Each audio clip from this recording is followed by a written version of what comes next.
There is a mysterious time in Britain. A strange, hazy limbo where time doesn't exist.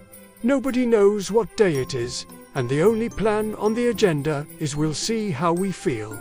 This is the week where trousers are optional. But somehow, judgment still exists. It's that weird, nameless void between Christmas and New Year. Let's start with the most obvious symptom. Nobody knows the day. You wake up absolutely convinced it's Tuesday. It's actually Saturday. But spiritually, it feels like a Thursday afternoon. You ask someone what day it is, and they panic like you've just asked for their PIN number. People are checking their phones, looking utterly bewildered, as if asking themselves, who am I? Why am I here? And why am I still eating turkey? Every single conversation starts with the question, what day is it? And invariably ends with the conclusion, doesn't matter. And that brings us to the food. Oh, the leftovers. Every meal is still Christmas dinner, but with progressively lower standards. You've got turkey curry, turkey sandwiches, turkey stir-fry, turkey something you've just made up on the spot, staring into the fridge with a sense of desperate innovation. At this point, the turkey has lived a fuller, more varied life than most of us. You find yourself still eating chocolates you don't even like from the selection box. The coconut one, the orange one, you eat them because throwing them away feels deeply disrespectful to the king, even though she has absolutely nothing to do with it. It's a patriotic duty. By now, only the hard ones are left. Those rock-solid toffees that could remove dental work with surgical precision. They're not a treat, they're a challenge. This was also the golden era of fake treats and uniquely British betrayals. You see that beautiful, promising biscuit tin on the side table. You open it, your heart full of hope for a shortbread or a digestive. And it's a sewing kit. That betrayal still hurts, decades later.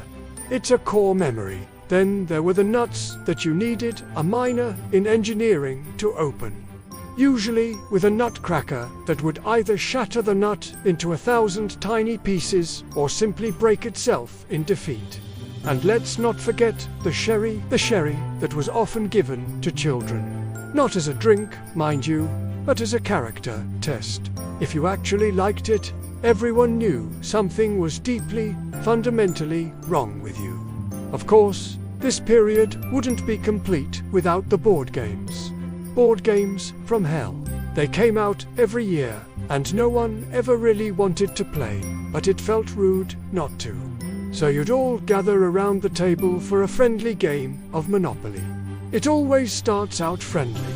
2 hours later, it ends with someone saying, well, that's just how the rules are, with the cold, dead eyes of a loan shark. You always had that one uncle reading the instructions out loud like he was defending a client in court, cross-examining every move. Someone would inevitably be caught cheating within the first 4 minutes, and there was always that one person saying, it's just a game, while absolutely vibrating with repressed rage. And for those of us of a certain age, remember the pubs. The pubs that used to shut at 2 p.m, so you'd all get kicked out, and if you were a kid, you'd sit in the car outside, with a Coke and a packet of crisps. Maybe someone was having a sneaky cigarette. You felt like Britain's most dangerous criminal. You weren't drinking, you were just loitering with intent. Modern kids will never know that specific, slightly grubby rush of sitting in a cold Ford Sierra in a pub car park, waiting for your dad to finish his pint. Meanwhile, back at home, the decorations refused to leave. The Christmas tree is still up, of course, dropping needles like it's staging a silent protest. The fairy lights are only half working, blinking erratically in a desperate plea for retirement. And there's always one stray bauble left hanging on a light fitting until February, because removing it would mean admitting defeat, admitting the festive season is truly over. Everyone keeps saying, we'll take the decorations down tomorrow. Tomorrow mysteriously becomes next week, which somehow becomes March.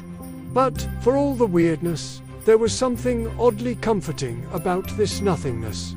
This was the only time of year where doing absolutely nothing was not just acceptable, it was expected. No plans, no emails, no guilt, just a constant supply of tea, a revolving door of leftovers, and the need to sit down because you stood up a bit too fast earlier.